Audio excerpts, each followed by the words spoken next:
연구에서 유를 창출한 도전적인 이야기가 제가 제일 좋아하는 이야기인데요. 지금의 대한민국이 아니라 70년대 대한민국에서 실력도 자본도 신용도 없는 대한민국에서 유럽에 가서 차관을 얻어옵니다.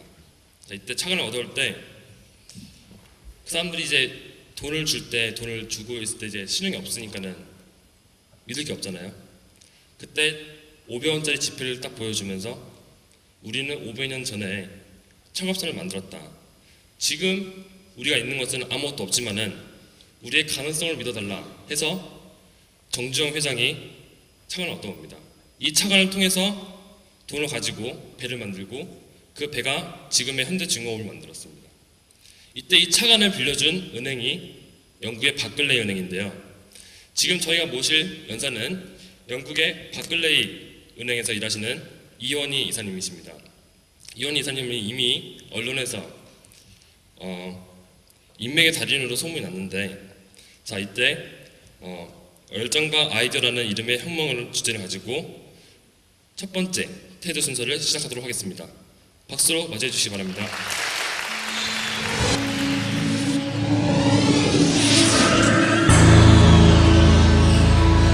네, 안녕하세요. 저 바클레이즈 은행에서 일하고 있는 이원희라고 합니다.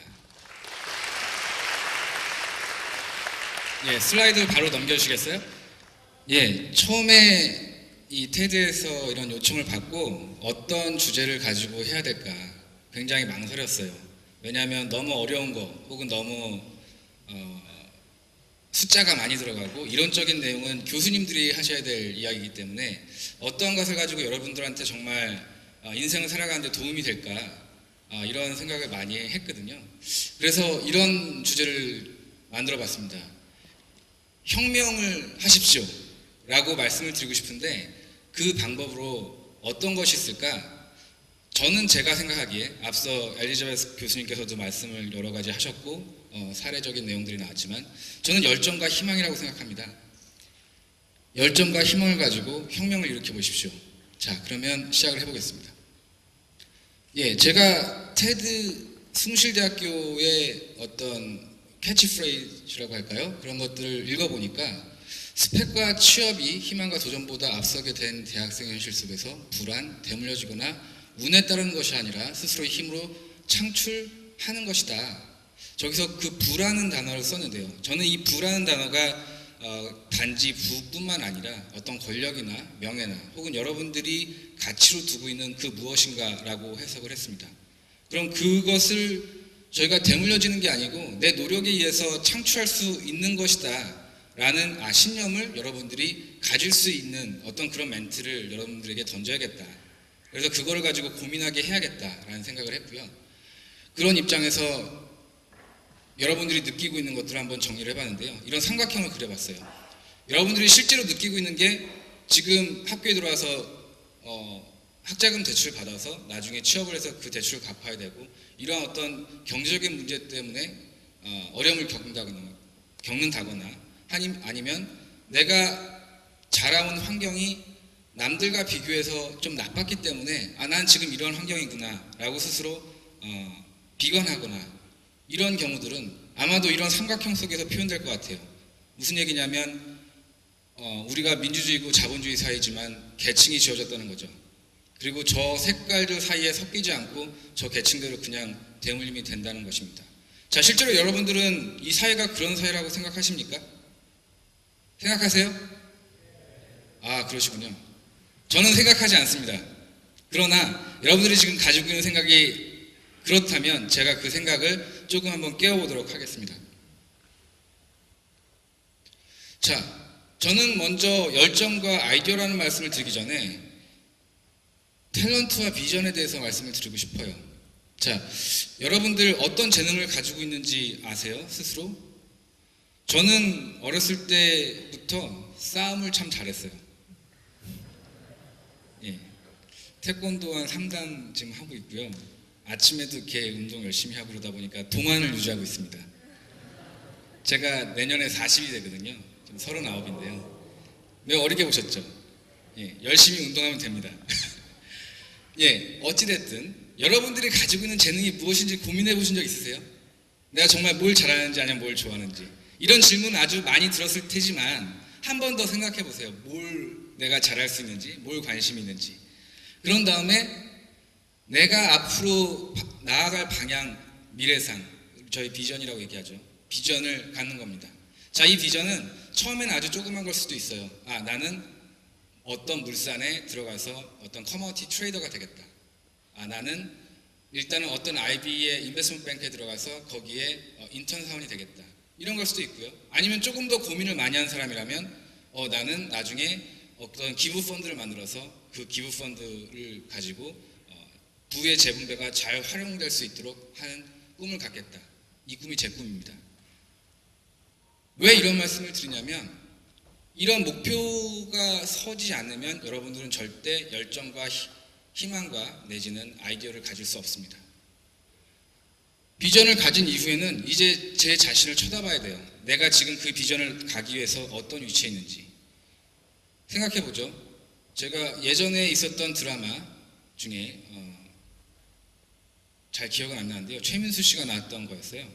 그리고 거기에 박상원 씨가 그 검사로 나와가지고 나쁜 사람들을 이렇게 잡는 역할을 했었는데 어떤 제 친구가 그분이 나오는 드라마를 보고 나는 검사가 될 거야. 근데 그 친구의 성적은 전교 300등 중에 한 200등 정도 하는 친구였어요. 그 친구가 소위 말하는 명문대에 법대에 갈 수 있을 거라고 했을 때 쉽지 않겠죠.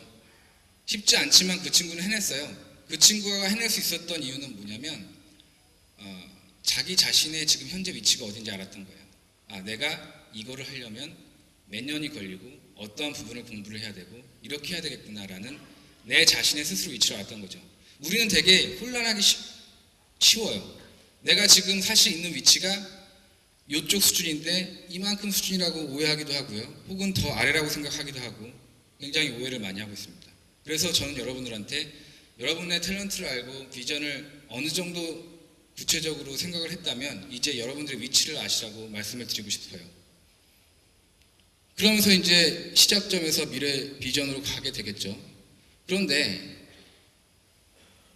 요새 신문들이나 여러분들의 행태를 보면 여기 잘 안 보이나요? 스펙이라고 써놨고 그 다음에 휴먼 네트워크로 써놨어요. 내가 있는 시작점에서 미래로 갈 때 일반적으로 여러분들은 스펙이라는 걸 쌓기 시작하고 있는 것 같습니다.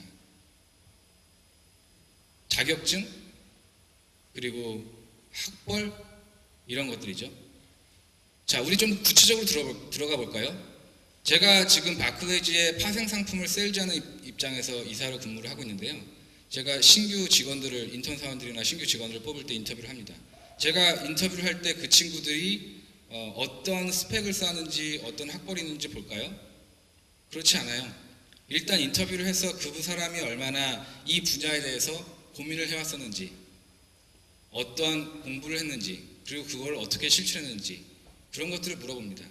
그런 것들은 하루아침에 쌓이지 않아요. 아까 말씀드렸던 나의 재능과 나의 시작점과 나의 비전을 고민하지 않은 사람은 절대 그 인터뷰에서 자기를 발휘할 수 없죠.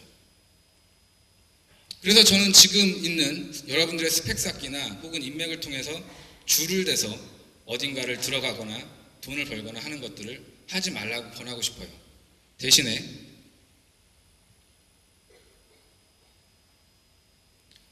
패션을 가지라고, 열정을 가지라고 말씀드리고 싶습니다. 아까 나왔던 항목 중에 하나 있었죠. 8가지 중에.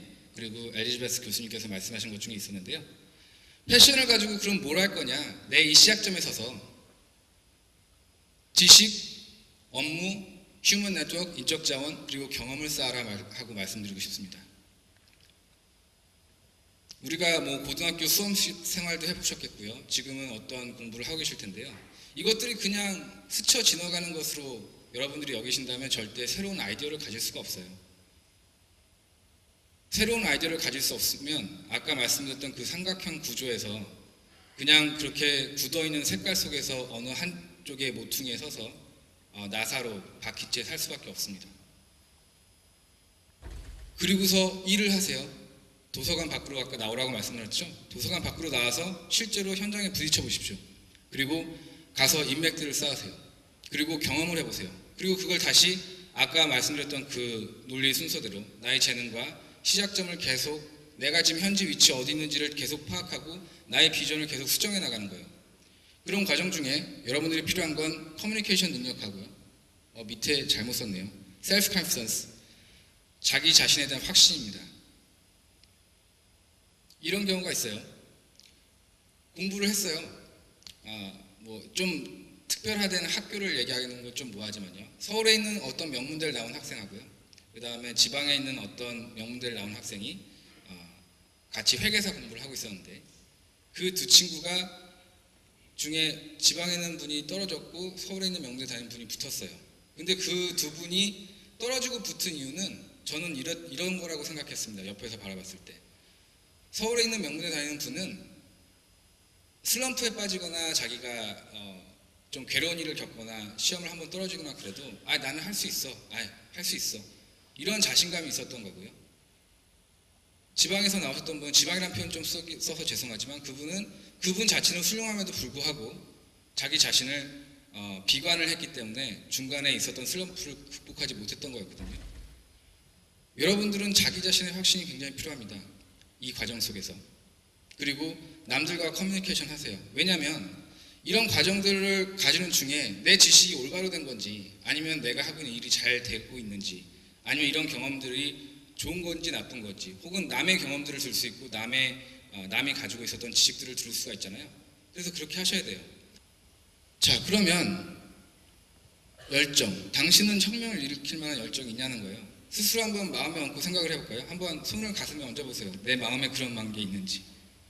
이걸 안 따라하는 사람은 열정이 없는 겁니다. 굉장히 유치한 것 같지만 한번 이렇게 가슴에 얹어놓고 생각을 해보세요. 내가 무언가를 위해서 정말 열정 있게 해본 적이 있는지. 해본 적 있으세요? 없는 것 같아요? 한번 열정을 한번 품어보세요. 이제 무언가를 향해서 여러분들이 셋업한 그 비전을 향해서. 그리고 나서 그 대상을 파악해야 되겠죠. 자, 그래서 오늘은 이제 금융태드니까요. 제가 금융업계 전반에 대한 이야기를 한번 해보려고 해요. 예시죠. 사실은 금융업계가 아니라 일반적인 상황에서 이런 것들은 이런 구도 안에 들어오는데요. 일반 기업이든 간에 아니면 금융기업이든 간에 일단 돈이 있어야지 뭐를 하지 않겠습니까? 그래서 남의 돈을 빌리거나 아니면 내 돈을 투하해서 어떤 사업을 하거나 투자를 하거나 하게 되겠죠. 그럴 때 타인자본은 남의 돈은 어떤 나한테 돈을 빌려줄 사람을 통해서 자본 조달을 해가지고 이자를 준 대신에 저는 그 돈 가지고 사업을 하게 됩니다. 그리고 내 돈은 결국 주주가 되겠죠. 혹은 저와 뜻을 같이 하는 사람들 여러 명을 모아서 돈의 풀을 만들거나 그러면 그 사람들한테는 배당이라는 형태를 주게 되겠고요. 그래서 그거를 가지고 어떤 자산을 사게 됩니다. 그 자산은 어떤 서비스나 상품을 만들기 위한 설비 혹은 그런 것들을 제반으로 하기 위한 여러 가지 고정 집기류들 이런 것들을 하기 위해서 투자를 하게 되겠죠. 혹은 금융이나 실물 같은 데 직접 투자를 해서 거기로부터 수익을 얻게 됩니다. 자, 이거는 일반적인 회사뿐만 아니라 금융회사 혹은 여러분 개인들도 마찬가지의 프로세스를 밟게 돼 있어요. 자, 이 얘기를 왜 드리냐면 큰 그림으로 이렇게 파악이 됐다면 이게 안 보이네요. 저 플로우 상에 있는 어떠한 그 펑션들이 다 여러분들이 찾고 있는 잡의 자리에 있다는 거예요. 돈을 빌려주는 거를 하는 역할을 할 때가 있고 그 돈을 빌리는 거를 도와주는 역할을 할 때가 있고 그걸 모아서 투자하는 역할을 할 때가 있고 상품을 만드는 역할을 할 때가 있고 그렇죠? 그리고 그걸 가지고 수익을 돌려서 다시 주는 역할을 할 수도 있고 혹은 그 중간에서 이런 것들이 잘 세틀이 되게 일어날 수 있게 윤활유를 이렇게 뿌려주듯이 연결고리한 역할을 할 수도 있을 겁니다. 혹은 상품을 중개하거나 자문하는 거죠. 내 돈 하나 안 들이고 중간에 자문하거나 중개해서 그런 수수료만을 받아가는 경우가 생길 수 있죠. 예를 들어서 제가 여기서 여러분들을 멘토를 하겠습니다. 앞으로. 그러면 저한테 10만 원을 매달 주세요. 돈 안 들이고 하는 거잖아요. 이런 것들을 할 수가 있겠죠. 그러니까 왜 이 말씀을 드리냐면 큰 그림에서 이런 걸 보고 있으면 여러분들이 가지고 있는 비전에서 내가 그 비전을 나아가기 위해서 어떤 아이디어를 여기다가 하나하나씩 둘씩 넣어가지고 저런 비즈니스를 혹은 수익을 거둬들일 수 있을까라는 고민을 해보시라는 겁니다. 이걸 은행으로 들어가게 되면요 똑같아요. 다만 저 타인자본 쪽에서 들어오는 게 예금을 판매하거나 채권을 발행하거나 하게 되겠죠. 혹은 이제 보험사로 넘어가게 되면은 보험을 팔아서 자금을 확충해서 똑같은 행태를 하게 되겠고요. 증권회사는 증권채, 뭐 ELS나 DLS 같은 채권을 발행해서 혹은 자기 이름의 채권을 발행해서 자본을 조달하는 것만 다르게 되겠고요. 혹은 개인 같은 경우는 우리 일반적인 은행이나 이런 금융권에서 대출을 받아서 똑같은 행태를 하게 될 겁니다. 이런 큰 그림에서 각각의 어떤 플로우를 알고 있다면 이제는 조금 더 자세하게 들어가는 거죠. 나는 투자하는 쪽이 궁금해. 그럼 이제 투자하는 쪽으로 들어가서 해야 될 텐데요. 이제부터는 멘토가 필요합니다. 그래서 여러분들 인맥이 필요하고요. 그래서 여기 나와 있는 앞으로의 강연사들이나 아니면 학교 선생님이나 교수님이나 여러분의 선배들을 괴롭히세요. 열정을 가지고. 그리고 정보를 얻으시라는 거죠. 그리고 그 자세한 정보를 얻어서 내 그림에 넣으면 그리고 열정을 가지고 그 정보를 계속 수집하고 조합하면 시너지를 일으켜서 아이디어가 나옵니다. 아이디어의 사례를 보여드릴게요.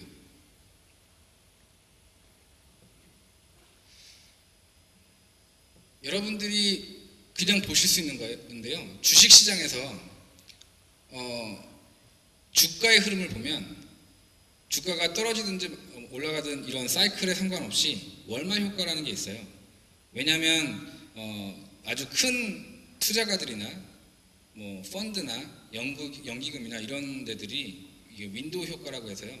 연말에 이렇게 좋은 주식을 사거나 이런 집행을 하는 경우가 꽤 왕왕 있습니다. 그래서 연말 연초에 주가가 올라가는 이런 효과를 보이는 경우가 있죠. 그렇게 되면은 투자가들 입장에서는 여러분들은 어떤 아이디어를 가지고 이런 시장에 접근하면 좋을 것 같아요? 월말에 저런 효과를 발생을 하니까 우리는 그냥 가지고 있는 돈을 가지고 그 윈도우 드레싱을 하는 그 시점에 사가지고 그 다음 달에 팔면 되지 않겠어요? 그런 아이디어 가질 수 있겠죠. 그래서 매달 말에 약 3영업일 전에 매수를 하고요. 4영업일 때 매도를 하는 그런 아이디어로 한번 전략을 짜보겠습니다. 제가 하는 일이 이런 전략을 짜가지고 투자가들한테 여러 가지 형태의 파생 상품으로 판매를 하는 역할을 하고 있거든요.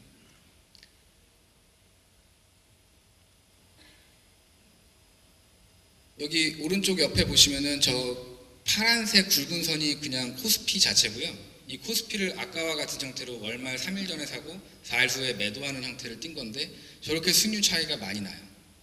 예. 자, 이거는 사실은 굉장히 간단한 현상이잖아요.